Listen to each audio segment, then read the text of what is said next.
On a distant world in an unknown galaxy, there was a blue-green planet called Itharia.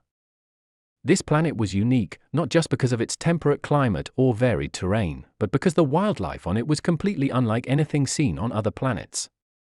The animals here possessed a deep intelligence, not necessarily human intelligence, but a consciousness beyond simple instinct. On Itharia, the wildlife communicated in their own way, building their own little worlds amidst forests, mountains, and rivers. The most famous of these creatures were the volarin, massive creatures with wings spanning meters and covered in shiny, rainbow-like scales. They lived high in the mountains, relying on warm air currents to soar above the forests. The volarin were not just animals searching for food and shelter, they communicated through the colors reflected by their scales, each color expressing a feeling or a message.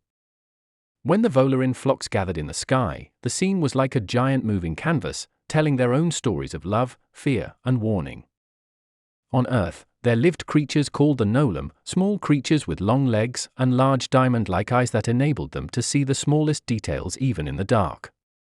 These creatures lived in organized groups, built intricate underground tunnels, and had an elaborate social system based on cooperation and solidarity. The gnolum believed that the Earth was the Great Mother, and that no resources should be taken from her unless they were in dire need of them. Therefore, these creatures rarely cut down trees or spoiled fields, relying instead on what nature provided without excessive interference. Deep in the Great Lakes lived the corel, transparent sea creatures with long arms that glowed underwater. The corel had a unique ability to listen to the pulse of the planet itself. When danger approaches, whether it be an earthquake or a storm, the corels gather in the depths of the lakes and emit sparkling lights to warn other creatures. Over thousands of years, the creatures of Itharia learned to coexist with each other and their environment. War or violent conflict were not part of their system, but understanding and communicating through colors and sounds were an essential part of their way of life.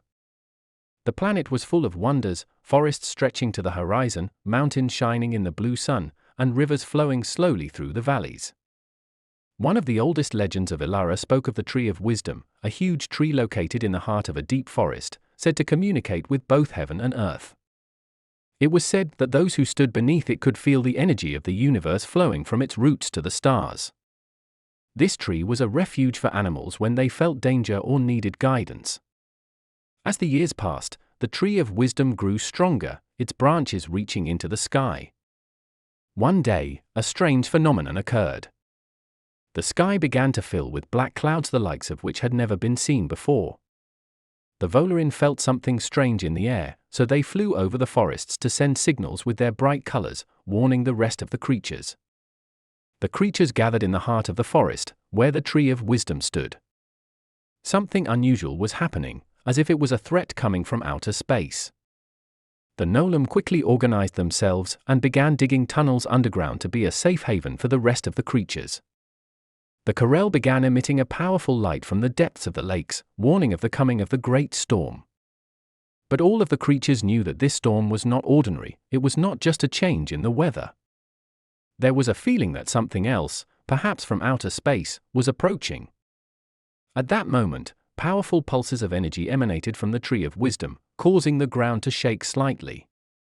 These pulses carried a message that all of the creatures understood: unite, for what is coming can only be defeated through cooperation. The message was not only about the storm, but it was also predicting the arrival of other creatures from distant planets. As the black clouds approached, the creatures began to organize themselves. The volarants began to fly in complex formations over the forests, sending out beacons to mark locations and warn of any threats. The gnolums opened underground passages to protect the smaller and weaker creatures, while the corel in the lake sent their beacons through the water to warn everyone living in the depths. The creatures approaching from space were not aggressive, but rather lost, seeking shelter in this new wild world. After landing, the creatures of Itharia realized that these strangers were not enemies, but lost beings seeking safety and tranquility. The creatures began to cooperate with each other, teaching these newcomers the art of survival in this unique world. Many years passed since that day, and the planet Itharia became a model of coexistence among different species.